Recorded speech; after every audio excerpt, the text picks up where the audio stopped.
Hello and welcome my dear students. Pinnacles Tutorial में मैं आप सभी का स्वागत करता हूं। गाइस, पिछले लेक्चर में हमने पढ़ा था किसी मैट्रिक्स का इन्वर्स निकालना, और इसमें आप लोगों को पढ़ाया गया था कि किसी मैट्रिक्स का इन्वर्स हम लोग एलिमेंट्री ऑपरेशन से कैसे निकालते हैं। इसी कड़ी में आपको बताया गया था कि किसी मैट्रिक्स का इन्वर्स आप दो तरीके से निकालते हैं, और पहला तरीका था inverse of a matrix by elementary row operation, और दूसरा तरीका था inverse of a matrix by elementary column operation. Guys, आज हम लोग इनवर्स की कुछ प्रॉपर्टीज पढ़ेंगे। कुछ प्रॉपर्टीज हम लोग बाद में पढ़ेंगे, क्योंकि फिर से हमें इनवर्स निकालना है और वो इनवर्स हम लोग किसी दूसरे तरीके से निकालेंगे। तो यहाँ पर हम लोग आज कुछ प्रॉपर्टीज सीख लेंगे, ठीक है ना। और फिर हम लोग आज क्या करेंगे कि एक प्रॉब्लम बनाएंगे, 3x3 ऑर्डर के स्क्वायर मैट्रिक्स का इन्वर्स निकालेंगे एलिमेंट्री ऑपरेशन से, ठीक है। और हम लोग पिछले क्लास में कुछ मैट्रिसेस के टाइप्स पढ़े थे। आज हम लोग कुछ मैट्रिसेस के और टाइप्स पढ़ लेंगे, ठीक है। तो गाइस, बिना विलंब किए हुए चलिए शुरू करते हैं। ओके, तो गाइस, इनवर्स की कुछ प्रॉपर्टीज है जिसे हम लोग वन बाय वन करके समझते हैं। चलिए, पहला प्रॉपर्टी है inverse of a matrix is unique. Unique से हमारा मतलब यह है कि किसी भी मैट्रिक्स का इनवर्स एक ही होता है, एक से ज्यादा इनवर्स नहीं होता है। मतलब किसी मैट्रिक्स का इनवर्स इकलौता होता है। ऐसा नहीं है कि किसी मैट्रिक्स का इनवर्स 2 3 4 5 6 हो जाएगा, नहीं। किसी भी मैट्रिक्स का इनवर्स सिर्फ एक होता है, इसलिए हम लोग बोलते हैं inverse of a matrix is unique. Okay, second property है गाइस, देखिए, if A and B are two square matrices of same order such that A B is equal to B A is equal to I identity matrix है, then A and B are inverse of each other. इसका मतलब है कि अगर आपके पास ए और B दो matrices है सेम ऑर्डर का, और इस प्रकार से है कि A B is equal to B A is equal to identity matrix के बराबर हो, तो ए और बी एक दूसरे के इनवर्स होते हैं। क्लियर है। चलिए, नेक्स्ट प्रॉपर्टी है कि किसी मैट्रिक्स का ट्रांसपोज का इनवर्स जो होता है उस मैट्रिक्स के इनवर्स के ट्रांसपोज के बराबर होता है। फिर से समझिए, किसी मैट्रिक्स के ट्रांसपोज का इनवर्स जो होता है उस मैट्रिक्स के इनवर्स के ट्रांसपोज के बराबर होता है। ओके, चलिए, नेक्स्ट प्रॉपर्टी है किसी मैट्रिक्स के पावर के का इनवर्स उस मैट्रिक्स के इनवर्स के पावर के बराबर होता है। एक बार फिर समझिए, किसी मैट्रिक्स के पावर के का इनवर्स उस मैट्रिक्स के इनवर्स के पावर के बराबर होता है। ओके, चलिए, नेक्स्ट प्रॉपर्टी है कि किसी मैट्रिक्स के इनवर्स का इनवर्स मैट्रिक्स खुद होता है। मतलब किसी मैट्रिक्स का इनवर्स है, उसको फिर से आप इनवर्स कर देंगे तो मैट्रिक्स खुद मिल जाएगा आपका, ठीक है ना। That means inverse of a matrix is matrix itself. Clear. चलिए, नेक्स्ट प्रॉपर्टी है गाइस कि अगर आपके पास दो मैट्रिसेज हैं, दोनों के प्रोडक्ट का इनवर्स निकालना है, तो इनवर्स हमेशा रिवर्स डायरेक्शन में उनके इनवर्स के प्रोडक्ट के बराबर होगा। दैट इज, हम बोलते हैं कि अगर ए बी का इनवर्स निकालना है तो आपका हो जाएगा बी का इनवर्स इंटू ए का इनवर्स। सिमिलरली, अगर आपके पास तीन मैट्रिसेज हैं, नेक्स्ट प्रॉपर्टी में दिया हुआ है, अगर तीन मैट्रिसेज आपका प्रोडक्ट के फॉर्म में है तो इसका इनवर्स क्या हो जाएगा, रिवर्स डायरेक्शन में इनके इनवर्स के प्रोडक्ट के बराबर होगा। दैट इज, मान लीजिए A B and C 3 matrices है, इसका इनवर्स निकलना है, इनके प्रोडक्ट का इनवर्स निकलना है, तो ये हो जाएगा सी का इनवर्स इंटू बी का इनवर्स इंटू ए का इनवर्स। क्लियर है ना? एक बार फिर से इसको समझिए, ए बी सी का जो इनवर्स होगा वो हो जाएगा सी का इनवर्स इंटू बी का इनवर्स इंटू ए का इनवर्स, रिवर्स डायरेक्शन में इनके इनवर्स का प्रोडक्ट हो जाएगा। क्लियर है गाइस? चलिए, पिछले लेक्चर में हमने सिर्फ 2 इंटू 2 ऑर्डर के स्क्वायर मैट्रिक्स का इनवर्स निकाला था बाई एलिमेंट्री ऑपरेशन। गाइज आपको मैं आज 3 इंटू 3 ऑर्डर के स्क्वायर मैट्रिक्स का इनवर्स निकाल कर दिखाऊंगा बाई एलिमेंट्री ऑपरेशन। ठीक है ना? ताकि आप जो है 3 इंटू 3 ऑर्डर के मैट्रिक्स का भी इनवर्स निकाल सके by elementary operation. Okay guys, यहां मैं आपको एक बात बताना चाहता हूं, इसे आप ट्रिक समझकर दिमाग में सेट करेंगे। और वो बात क्या है कि जब भी हम लोग इनवर्स निकालते हैं तो गिवन मैट्रिक्स को हम लोग दो फॉर्म में लिखते हैं, या तो लिखते हैं A is equal to I ए, या फिर हम लोग लिखते हैं A is equal to A आई, यही लिखते हैं। और इसको हम लोग क्या करते हैं, A is equal to I A को कन्वर्ट करते हैं I is equal to B A, और इसको हम लोग कन्वर्ट करते हैं A is equal to A I से I is equal to A B में कन्वर्ट करते हैं। और इस बीच में क्या होता है, यहां से यहां पहुंचने में या यहां से यहां पहुंचने में बीच में नंबर ऑफ एलिमेंट्री ऑपरेशंस हम लोग करते हैं। क्लियर है ना?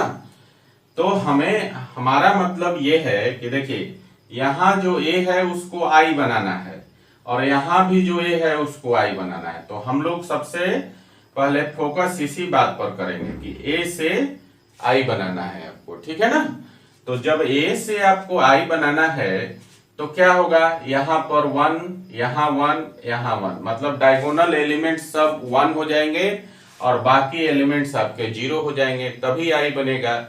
तो हमें क्या कोशिश करना है गाइस कि फर्स्ट रो का पहला एलिमेंट को 1 बनाइए। ठीक है? फिर सेकेंड रो का सेकेंड एलिमेंट को आप 1 बनाइए, और फिर थर्ड रो के थर्ड एलिमेंट को आप 1 बनाइए। ये ही कोशिश करना है। ऐसा करेंगे तो ऑटोमेटिकली जो है आपका इनवर्स निकल जाएगा। ये आपका एक ट्रिक है। फिर से आप इस बात को समझ लीजिए कि जब भी आप इनवर्स निकालते हैं और आप उसको A is equal to I ए या A is equal to A आई के फॉर्म में जैसे ही आप लिखते हैं, आपको A को कन्वर्ट करके I बनाना होता है, दोनों ही केसेस में। तो हमें क्या करना है कि हमें ट्राई करना है कि पहले रो के फर्स्ट एलिमेंट को 1 बना दें, फिर इसी तरह वो 1 बन जाए तो दूसरे रो के सेकंड एलिमेंट को 1 बना दें, और फिर ये भी बन जाए तो तीसरे रो के थर्ड एलिमेंट को 1 बना दें। ठीक है ना? और फिर बाकी एलिमेंट्स को 0 बना देना है। ठीक है ना? तो ये कोशिश हम लोग करेंगे। इन बातों को हम लोग अगर ध्यान में रखते हैं तो इनवर्स जो है किसी 3 इंटू 3 ऑर्डर स्क्वायर मैट्रिक्स का निकालना बहुत आसान हो जाता है। और ऐसे हौच-पौच तरीके से आप ऑपरेशन अप्लाई करेंगे तो आपसे कभी नहीं बनेगा, बहुत लेंदी प्रोसेस है। ठीक है ना? और 3 इंटू 3 ऑर्डर के मैट्रिसेस हमेशा लंबा बनेगा। कहीं भी ये मत सोचिएगा कि बस क्वेश्चन लिखे और तुरंत आंसर आ जाएगा। ठीक है ना? आपको ऑपरेशन परफॉर्म करने ही पड़ेंगे, और ये जो मैंने बातें बताई इसको दिमाग में रखते हुए परफॉर्म करेंगे तो आपसे जल्दी बनेगा। अदरवाइज आप जो है ना 2, 3, 4 दिन तक कैलकुलेशन करेंगे तो भी नहीं बन पाएगा। ओके, तो चलिए हम लोग इसको बनाते हैं और इसी बातों को ध्यान में रखते हुए। ठीक है ना?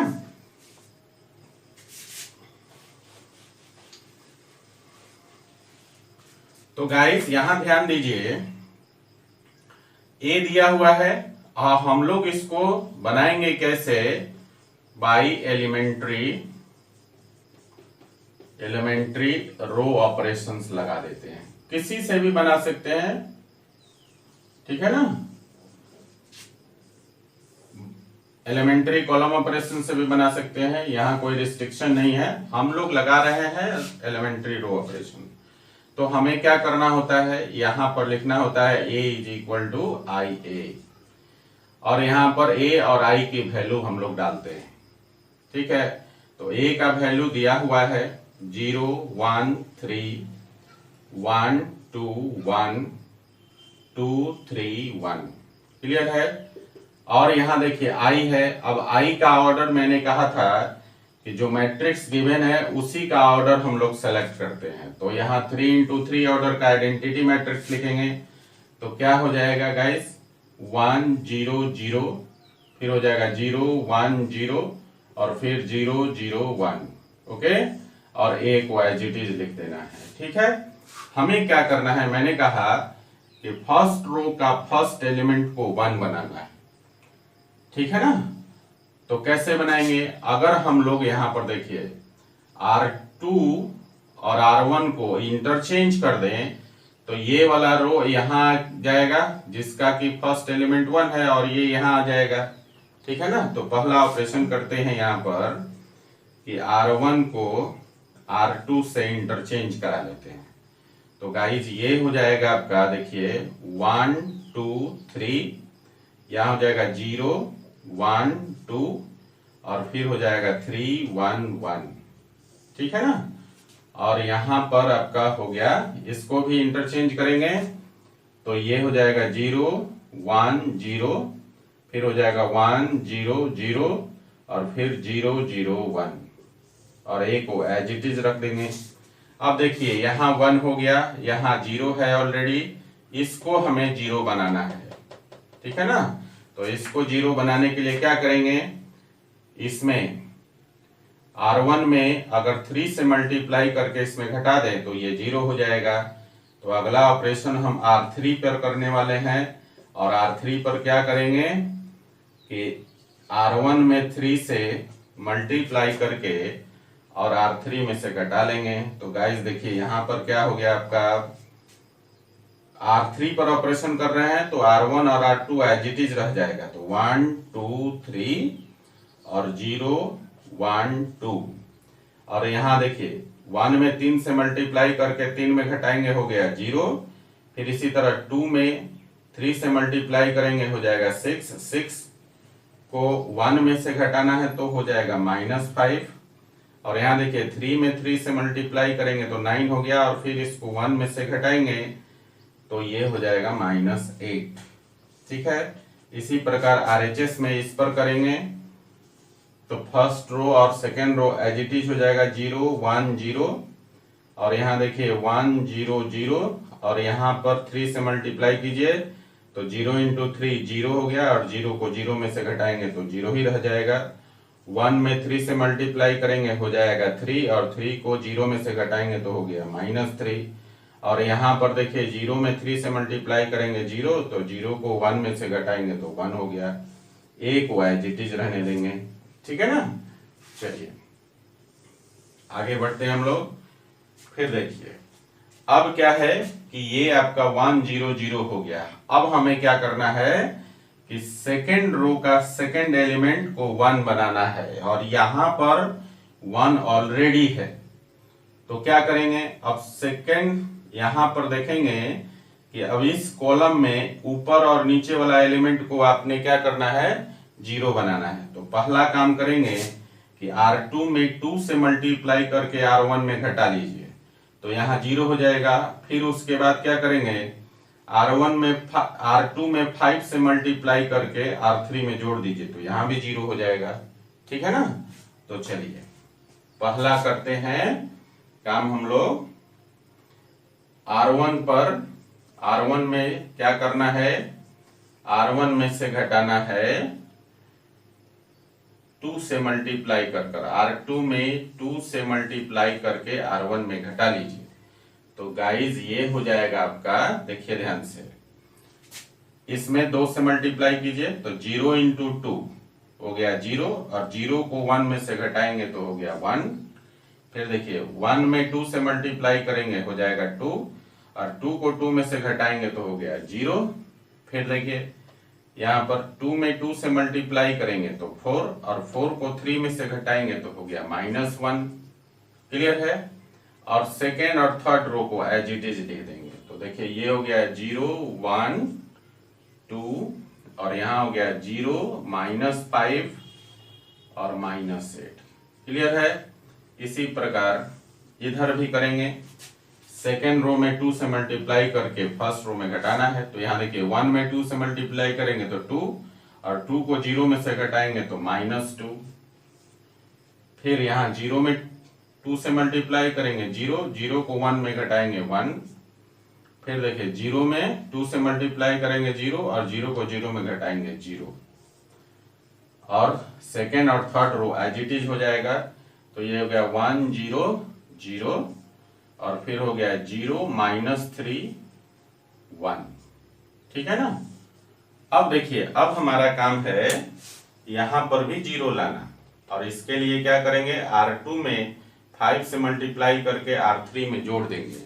तो इसके लिए गाइस हम लोग ऑपरेशन लिखते हैं, और कहाँ करना है, R3 पर। तो R3 पर क्या करेंगे हम लोग, R1 में 5 से R2 में 5 से मल्टीप्लाई करके R3 में जोड़ दीजिए। तो गाइस देखिए यहाँ पर चूंकि हमें ऑपरेशन करना है R3 पर, इसलिए हम लोग क्या करेंगे, फर्स्ट रो और सेकेंड रो को एज इट इज उतार देंगे। तो 1 0 -1 और 0 1 2 हो गया। अब क्या करना है, R2 में 5 से मल्टीप्लाई कीजिए। तो 0 में 5 से मल्टीप्लाई करेंगे 0, और 0 को 0 में जोड़ेंगे हो गया 0। फिर देखिए यहाँ पर 1 में 5 से मल्टीप्लाई करेंगे तो 5, और 5 को -5 में जोड़ देंगे तो हो जाएगा 0। और यहाँ देखिए 2 में 5 से मल्टीप्लाई करेंगे तो हो गया 10, और 10 को आप -8 में जोड़ देंगे तो हो जाएगा 2। ये हो गया। फिर देखिए यहाँ ध्यान दीजिए, यहाँ भी R1 और R2 को एज इट इज उतार दीजिए। 2 1 0 1 0 0, और R2 में 5 से मल्टीप्लाई करना है। तो 1 में 5 से मल्टीप्लाई कीजिए तो हो गया 5, और उसको 0 में जोड़ेंगे तो हो जाएगा 5। 0 में 5 से मल्टीप्लाई किया 0, और फिर इसको जोड़ेंगे -3 में तो -3, और फिर 0 में 5 से मल्टीप्लाई किया तो 0, और 0 को 1 में जोड़ेंगे 1। ये आपका एज इट इज रह गया यहाँ। ठीक है ना। अब ध्यान दीजिए, अब हमको क्या करना है, यहां पर 1 लाना है। थर्ड रो के थर्ड एलिमेंट में आपको 1 लाना है। तो क्या करेंगे, R3 में अगर 2 से भाग दे दें तो यहाँ 1 हो जाएगा। तो देखिए गाइस, तो गाइस हम लोग R3 पर एक ऑपरेशन करेंगे, और वो करेंगे 1/2 R3। ठीक है ना। चूंकि ऑपरेशन R3 पर कर रहे हैं तो फर्स्ट और second row as it is हो जाएगा। ये हो गया 1 0 -1, फिर हो गया 0 1 2, और यहाँ भाग दीजिए। 0 में 2 से भाग देंगे हो गया 0, फिर 0 में 2 से भाग देंगे हो गया 0, फिर 2 में 2 से भाग देंगे तो हो जाएगा 1। क्लियर है। इसी प्रकार हम लोग RHS साइड में करेंगे। फर्स्ट और second row as it is हो गया, -2 1 0, फिर 1 0 0, और यहाँ देखिए 5 में 2 से भाग देंगे तो 5/2 हो गया। -3 में 2 से भाग देंगे -3/2 हो गया, और 1 में 2 से भाग देंगे तो 1/2 हो गया, और एक को एज इट इज रहने देंगे। ठीक है ना। अब जरा ध्यान दीजिए, अब बहुत करीब आ गए हैं हम लोग।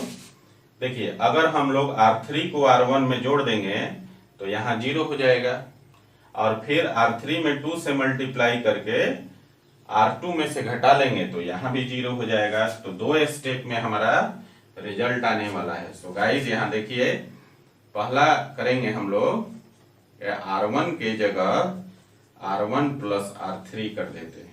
ठीक है ना। चूंकि ऑपरेशन R3 पर करना है, तो देखिए यहाँ पर R3 को जोड़ना है R1 में। तो 0 में 1 जोड़ेंगे 1, फिर 0 में 0 जोड़ेंगे 0, और फिर देखिए 1 को -1 में जोड़ेंगे तो हो गया 0। ठीक है। और बाकी सेकेंड और third row as it is हो जाएगा। तो 0 1 2 0 0 1। ठीक है ना। यहाँ देखिए ध्यान दीजिए, यहाँ भी वही काम करेंगे। R3 को जोड़ देना है किसमें, R1 में। तो ये हो जाएगा आपका 5/2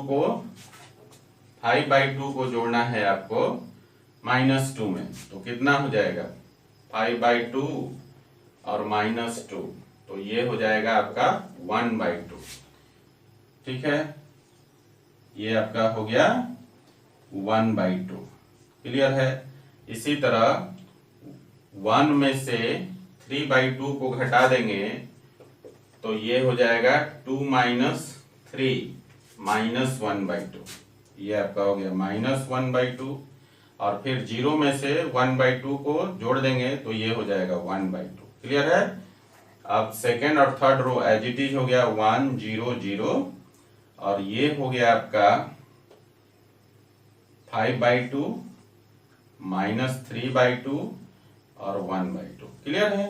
एक वो एज इट इज रहने देंगे। ठीक है ना गाइस।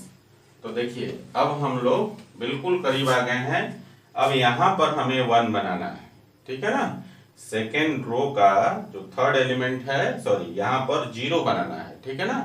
सेकेंड रो के थर्ड एलिमेंट को 0 बनाना है। इसके लिए क्या करेंगे, R3 में 2 से मल्टीप्लाई करके R2 में घटा लीजिए। सो गाइस अगला ऑपरेशन हमारा हो जाएगा, किस पर करना है, R2 पे करना है, और R2 पर क्या करना है, R3 में 2 से मल्टीप्लाई करके R2 में से घटा लीजिए। सो गाइस चूंकि हमें ऑपरेशन किस पर करना है, R2 पे करना है, तो हम लोग R1 को एज इट इज लिख देंगे 1 0 0।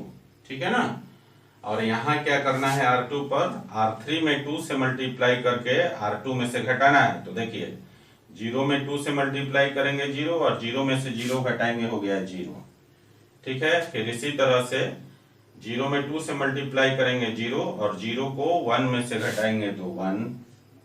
और फिर देखिए यहाँ पर 1 में 2 से मल्टीप्लाई करेंगे 2, और 2 को 2 में से घटाएंगे हो गया 0, और third row as it is हो जाएगा। ठीक है ना। चलिए RHS में भी सेम ऑपरेशन करते हैं। फर्स्ट रो तो इसी तरह हो जाएगा 1/2 -1/2 और 1/2। सेकेंड रो में क्या करेंगे, इसमें हम लोग 2 से मल्टीप्लाई करेंगे, तो 5/2 में 2 से मल्टीप्लाई करेंगे तो 5 हो जाएगा, और 5 को 1 में से घटाएंगे तो ये आपका -4 हो गया। ठीक है ना। फिर इसी तरह से -3/2 में 2 से मल्टीप्लाई करेंगे तो -3 हो जाएगा, और -3 को 0 में से घटाएंगे तो 3 हो जाएगा, +3 हो जाएगा। ठीक है। और 1/2 में 2 से मल्टीप्लाई करेंगे तो 1 हो गया, और 1 को 0 में से घटाएंगे तो -1 हो गया। ठीक है ना। और ये हो गया आपका 5/2 -3/2 और 1/2, और एक वो हम लोग एज इट इज लिख देंगे। क्लियर है guys.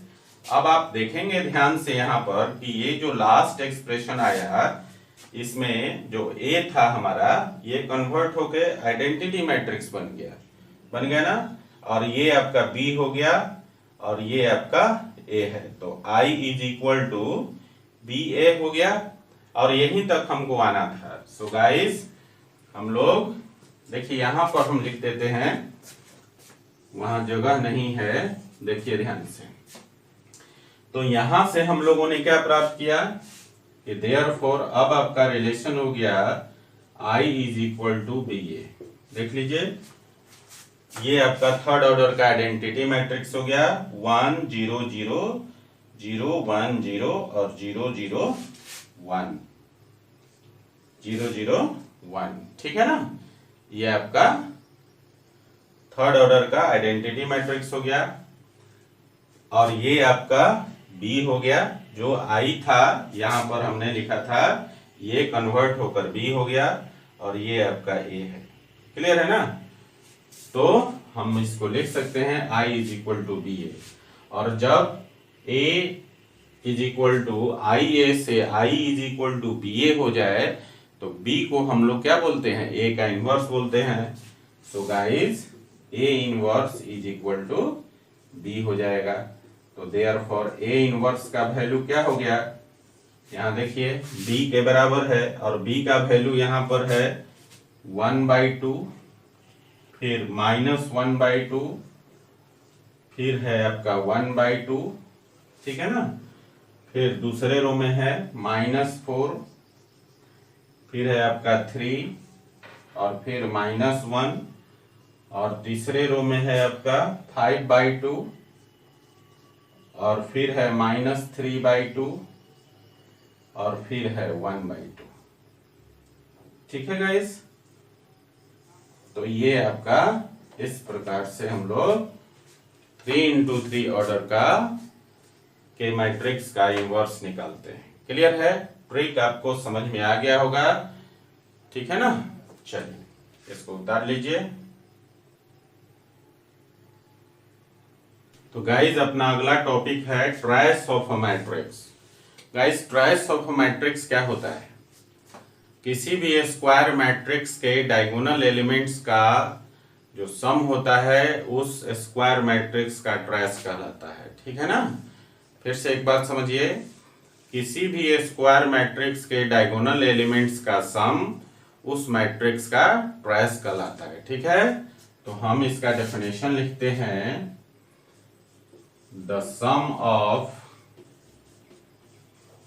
All diagonal elements of a square matrix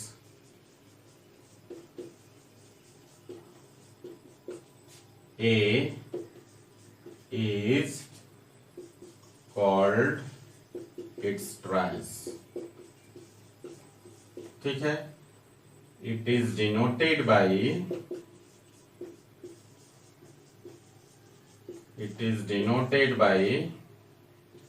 TRA bracket के अंदर TR लिखकर ब्रैकेट के अंदर क्या लिखना है, A लिखना है। ओके, एग्जाम्पल से समझिए इसको।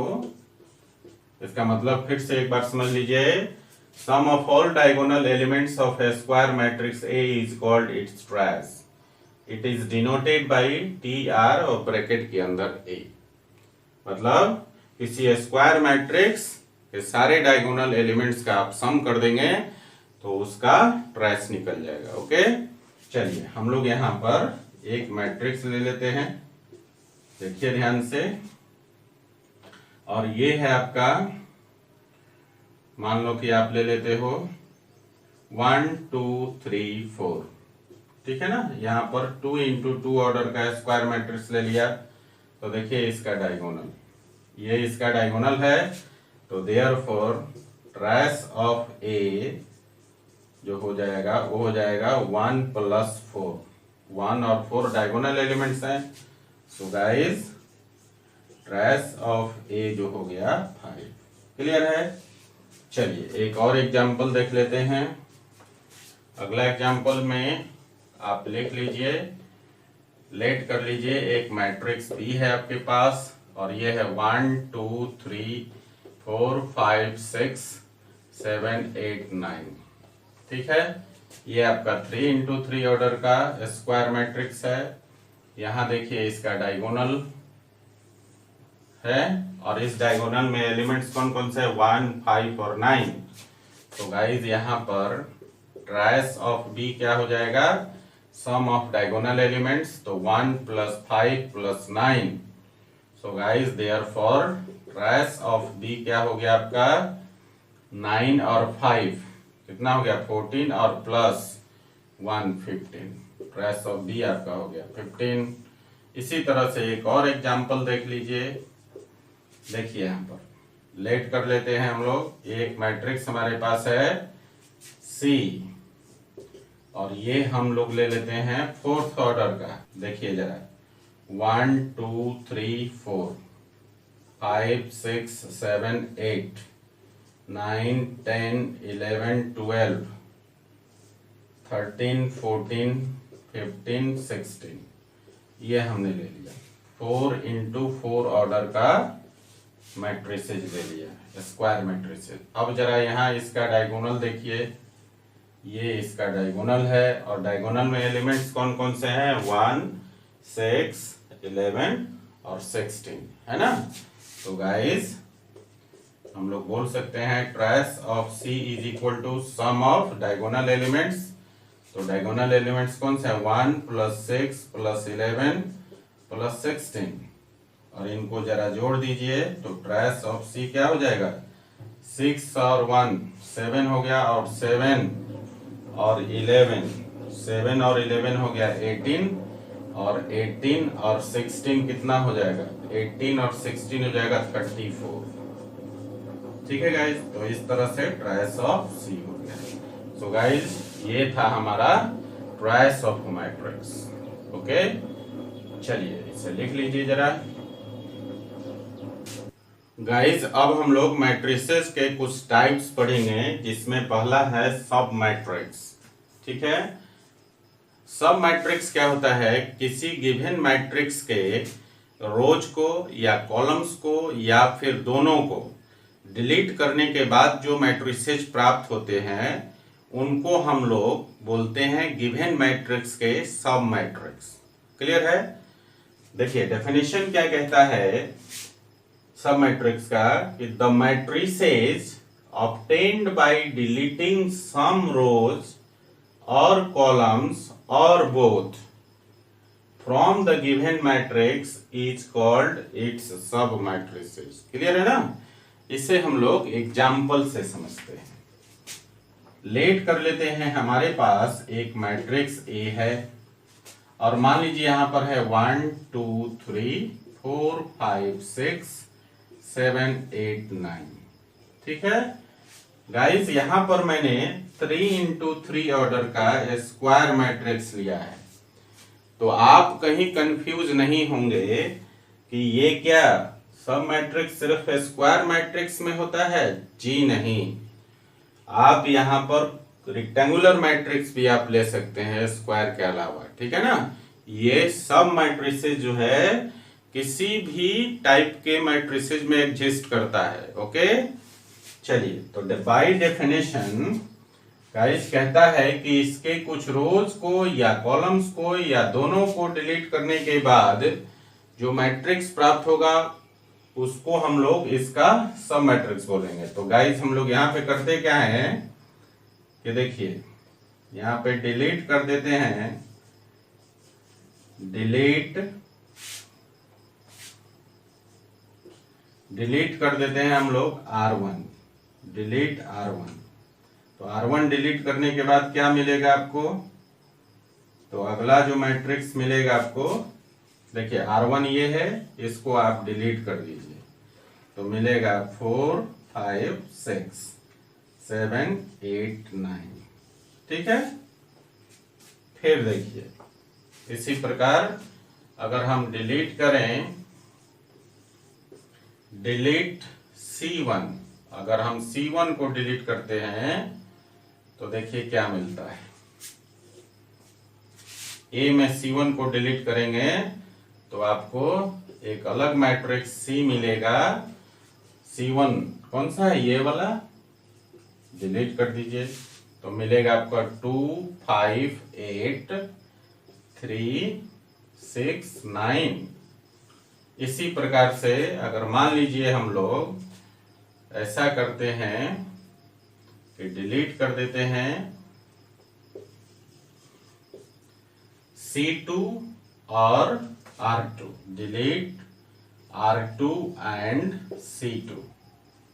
देखिए R2 ये वाला है और C2 ये वाला है। C2 और R2 को जब आप डिलीट कर देंगे इसमें से तो एक अलग मैट्रिक्स D मिल जाएगा, और ये क्या होगा? ये डिलीट हो गया और ये भी डिलीट हो गया, तो यहाँ बच गया 1, यहाँ 7, यहाँ 3 और 9, तो बच गया 1 7 3 9। गाइज यहाँ पर जो मैट्रिसेज आपने प्राप्त किया कौन कौन सा? B, C और D, ये 3 मैट्रिसेज प्राप्त किया। और किससे प्राप्त किया? मैट्रिक्स A से प्राप्त किया। और कैसे प्राप्त किया? मैट्रिक्स A के कुछ रोज को या कुछ कॉलम को या रोज और कॉलम दोनों को डिलीट करने के बाद प्राप्त किया। तो ये जो मैट्रिसेज आपने प्राप्त किए B, C और D, ये कैसे मैट्रिक्स हो गए? A के सब मैट्रिसेज हो गए। ठीक है ना? सो गाइस हम लोग बोल सकते हैं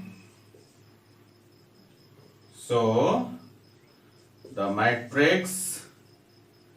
matrices B, C and D obtained from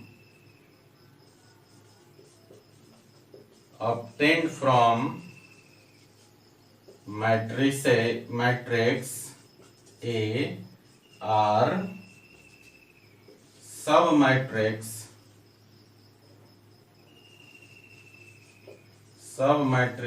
of matrix A.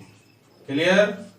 तो हम क्या कह सकते हैं कि जो मैट्रिक्स बी, सी और डी जिसे हमने मैट्रिक्स ए से प्राप्त किया है और कैसे प्राप्त किया है, इसके कुछ रोज कुछ कॉलम्स या दोनों को डिलीट करके प्राप्त किया है, तो इनको हम लोग ए का सब मैट्रिक्स बोलते हैं। ठीक है ना? चलिए इसको लिख लीजिए जरा गाइस। अगला जो मैट्रिक्स का टाइप है वो है आइडेम्पोटेंट मैट्रिक्स। ठीक है ना गाइस? किसी भी स्क्वायर मैट्रिक्स को आइडेम्पोटेंट मैट्रिक्स हम तभी बोलते हैं जब ए स्क्वायर का वैल्यू ए के बराबर हो जाए। क्लियर? फिर से एक बार समझिए, किसी भी मैट्रिक्स को आइडेम्पोटेंट मैट्रिक्स आप तभी बोलेंगे जब ए स्क्वायर का वैल्यू ए के बराबर हो जाए। ठीक है? सो गाइस, आइडेम्पोटेंट मैट्रिक्स का डेफिनेशन कहता है any square matrix A is said to be idempotent matrix if A square is equal to A. ठीक है? इसे हम लोग एग्जाम्पल से समझते हैं। मान लिया कि हमारे पास एक मैट्रिक्स ए है और ये है आपका, इसमें एलिमेंट्स है 4, -1, 12 और -3। अब हम लोग क्या करेंगे, ए स्क्वायर करेंगे और ए स्क्वायर का मतलब है ए इंटू ए, और इसको हम लोग लिखते हैं यहाँ पर एक के जो एलिमेंट्स हैं 4, 12, -1, -3, और फिर इसको ए से मल्टीप्लाई करना है 4, 12, -1, -3। क्लियर है? अब इनको मल्टीप्लाई करके हम लोग चेक कर लेते हैं। तो देखिए, इसका कॉलम उठाया और इसके रो के साथ मल्टीप्लाई करेंगे। तो देखिए जरा ध्यान दीजिएगा, इसको उठाना है और इसमें मल्टीप्लाई करना है। तो 4 में 4 से मल्टीप्लाई करेंगे 16, और फिर -1 में 12 से मल्टीप्लाई करेंगे तो -12। क्लियर है? अब इसको उठा के सेकेंड रो में मल्टीप्लाई करना है। तो देखिए 4 में 12 से मल्टीप्लाई करेंगे तो हो जाएगा आपका 48, और फिर आपको 12 में 3 से -3 से मल्टीप्लाई करना है तो -36। क्लियर है? अब फर्स्ट कॉलम का काम खत्म। सेकेंड कॉलम को आप देखिए, सेकेंड कॉलम को उठाना है और बारी बारी से इन दोनों रो में मल्टीप्लाई करना है। तो पहले फर्स्ट रो में करते हैं। तो यहाँ देखिए 4 में -1 से गुना करेंगे तो -4, और फिर -1 में -3 से गुना करेंगे तो +3। ठीक है ना? इसी प्रकार अब हम लोग इसको उठाकर सेकेंड रो में मल्टीप्लाई करते हैं। तो 12 में -1 से गुना करेंगे तो -12 हो जाएगा, और फिर देखिए -3 में -3 से गुना करेंगे तो +9 हो जाएगा। ठीक है ना? देखिए अब यहाँ ध्यान दीजिए, कैलकुलेट जरा कर लीजिए। तो 16 में से 12 घटाएंगे हो गया 4, और 48 में से 36 घटाएंगे हो गया 12, और -4 + 3 हो गया -1, और -12 + 9 हो गया -3। और गाइस आप क्या देख रहे हो यहाँ पर? देखिए ये जो रिजल्ट आया ए स्क्वायर का 4, 12, -1, -3, ये किसके बराबर है? ए के बराबर है। देख लीजिए 4, 12, -1, -3। ठीक है ना? तो हमने क्या देखा, ए स्क्वायर का वैल्यू किसके बराबर हो गया? ए के बराबर हो गया ना? सो गाइस यहाँ पे लिखेंगे 10 ए स्क्वायर इज इक्वल टू ए मिल गया। ठीक है? चलिए गाइज अपना नेक्स्ट मैट्रिक्स है इन्वोल्यूटरी मैट्रिक्स। कौन सा मैट्रिक्स? Involutory matrix.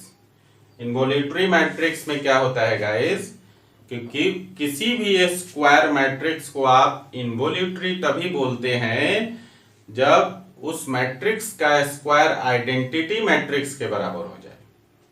फिर से एक बार समझिए, किसी मैट्रिक्स को आप इन्वोल्यूटरी मैट्रिक्स आप तभी बोलते हैं जब उस मैट्रिक्स का स्क्वायर आइडेंटिटी मैट्रिक्स के बराबर हो जाए। ठीक है, सो गाइस इन्वोल्यूटरी मैट्रिक्स कहता है any square matrix A is said to be involutory matrix if A square is equal to I.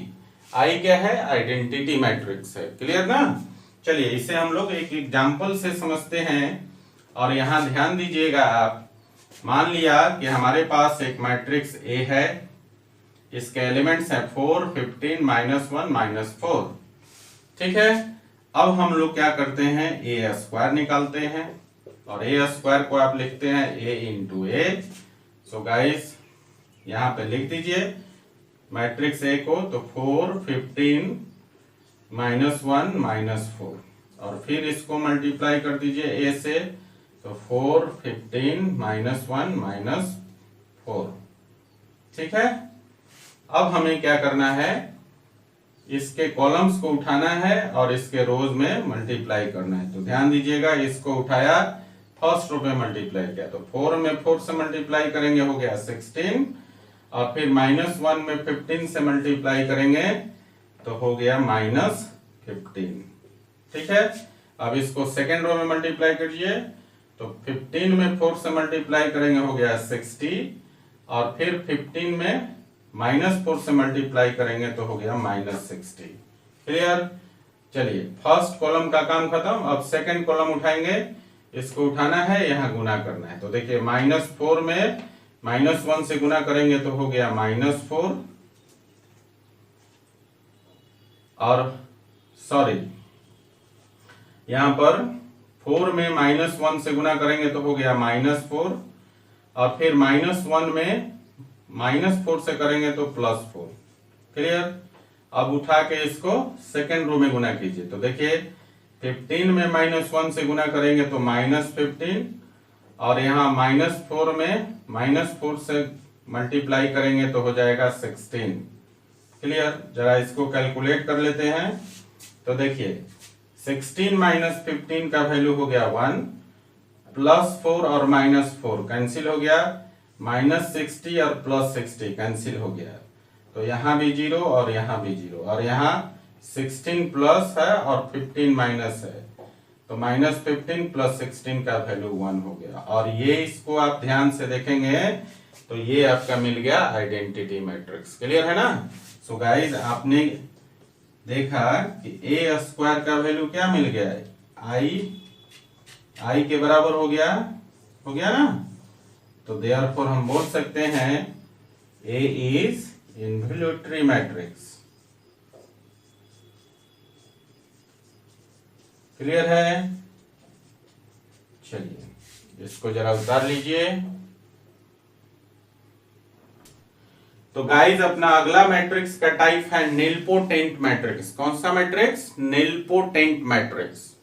Guys किसी भी स्क्वायर मैट्रिक्स को आप निलपोटेंट मैट्रिक्स बोलते हैं कब?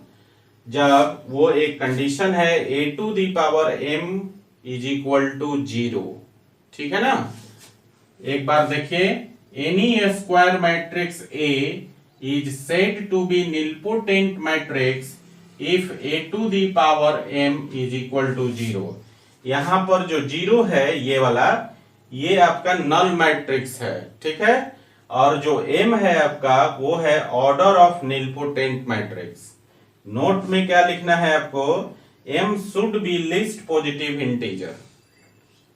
आपको समझ में नहीं आया होगा, इसका मतलब ये है गाइस कि कोई भी स्क्वायर मैट्रिक्स अगर A है तो a⁴m अगर नल मैट्रिक्स के बराबर हो जाए, ठीक है ना, जहां पर m का वैल्यू लीस्ट पॉजिटिव इंटीजर हो, तो इस केस में मैट्रिक्स A को हम लोग निलपोटेंट मैट्रिक्स बोलते हैं। ठीक है, यहां पर 0 जो है वो नल मैट्रिक्स है और जो m है उसको हम लोग बोलते हैं ऑर्डर ऑफ निलपोटेंट मैट्रिक्स। ठीक है, और ये जो m है ये should be least positive integer. Least positive integer कहने का मतलब है कि आपके पास एक मैट्रिक्स A दिया है, मान लो a स्क्वायर पर वैल्यू उसका नल मैट्रिक्स हो जाता है, फिर से a⁵ पर भी उसका वैल्यू जो है नल मैट्रिक्स हो जाता है, और फिर से मान लीजिए कि a⁸ पर भी उसका वैल्यू नल मैट्रिक्स हो जाता है।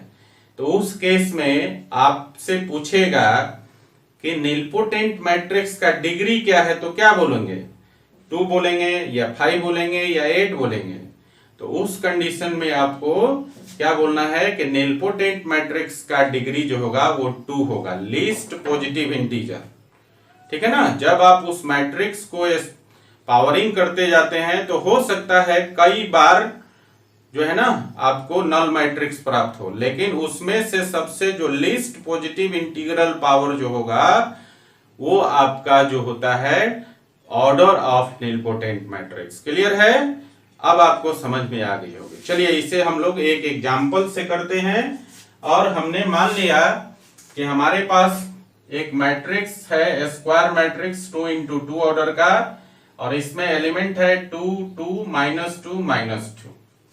ठीक है ना, चलिए इसको हम लोग जरा स्क्वायर पहले करते हैं। ठीक है, तो a स्क्वायर को आप a स्क्वायर को लिखेंगे a × a, और a का वैल्यू है 2 2 -2 -2, और फिर इसको गुना कर दीजिए इसी से 2 2 -2 और -2। क्लियर है, चलिए गुना करने के लिए इसका कॉलम उठाना है, इधर रो में मल्टीप्लाई करना है। तो ध्यान दीजिए, इसको उठाना है, इसमें गुना कीजिए, तो यहाँ क्या हो जाएगा, देखिए 2 में 2 से गुना करेंगे 4, और -2 में 2 से गुना करेंगे -4। क्लियर, अब इसको उठाना है, सेकेंड रो में मल्टीप्लाई कीजिए, 2 में 2 से गुना करेंगे 4, और फिर -2 में 2 से गुना करेंगे -4। ठीक है, चलिए पहले कॉलम का काम खत्म, अब सेकेंड कॉलम उठाते हैं और फिर से हम लोग इसके दोनों रो में मल्टीप्लाई करेंगे। तो गाइस देखिए यहाँ पर हो गया आपका 2 में -2 से गुना करेंगे तो हो गया -4, और -2 में -2 से करेंगे तो +4। ठीक है, फिर इसी प्रकार से इसको सेकेंड रो में कीजिए, तो 2 में -2 से करेंगे -4, और -2 में -2 से करेंगे +4। अब जरा इसको हम लोग कैलकुलेट कर लेते हैं। तो देखिए +4 - 4 0, -4 + 4 0, +4 - 4 0, और -4 + 4 0। तो आपने क्या देखा कि देयरफॉर a स्क्वायर = क्या हो गया, 0 आ गया। तो यहां पर आपका क्या हुआ, therefore a is nilpotent matrix, nilpotent matrix. ठीक है, एंड ऑर्डर क्या हो जाएगा,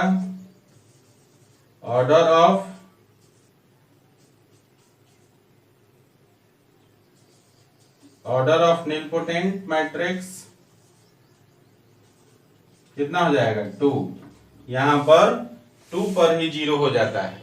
ऐसा भी हो सकता है कि इसको और हम लोग क्यूब करें, 4 करें, 5 करें, पावर 6 करें, 7 करें, इस तरह और भी पावर रेज करने पर हो सकता है आगे भी आपको मतलब रेजिंग पावर पर भी आपका वैल्यू 0 आ जाए।